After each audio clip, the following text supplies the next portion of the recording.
সামনে ভয়ঙ্কর বিপদ দেখতে পারবে। এমন ভয়ঙ্কর সিচুয়েশন আসবে যেটা কল্পনাতেও নাই এই মানব জাতির। কি আসবে সেটা নিয়ে আমি আসলে আপনাদেরকে ভয় দেখাতে যাচ্ছি না। আগামী বিশ্বের ভবিষ্যৎটা ভালো না, আগামী বিশ্বের ভবিষ্যৎটা মোটেই ভালো না। ইতিহাস এর দিকে আপনাকে চোখ দিতে হবে।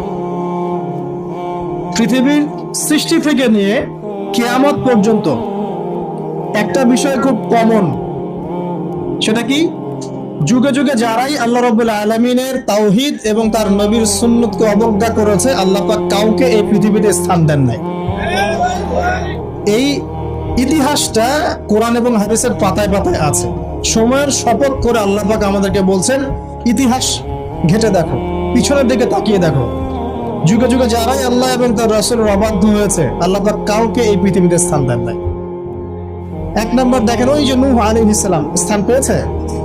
নূহ আলাইহিস সালামের যুগে যে মানুষেরা আল্লাহর বিরোধিতা করেছিল, তারা কি টিকতে পেরেছে? পারে নাই। মাত্র 40 বা 80টা পরিবার নাজাত পেয়েছে, বাকি সবাইকে আল্লাহ পাক ডুবিয়ে মেরেছে। পৃথিবীতে এখন আমরা যারা বেঁচে আছি, আমরা কিন্তু ওই 40 বা 80 পরিবারের সন্তান।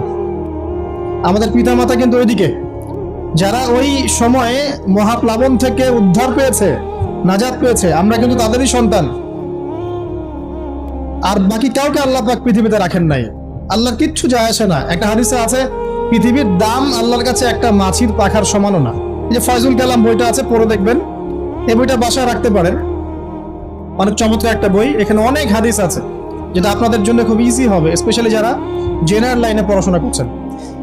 মাছির একটা পাখার পরিমাণ দাম যদি আল্লাহর কাছে থাকতো এই পৃথিবী, তাহলে আল্লাহ পাক এই পৃথিবীতে কোনো কাফের মুশরিককে পানি পান করতে দিতেন না, এক ঢোক পানিও দিতেন না। মানে এই মহাবিশ্বের যত গ্রহ নক্ষত্র আছে, এগুলোর সামনে পৃথিবীর দামটা অনেকটা এমন।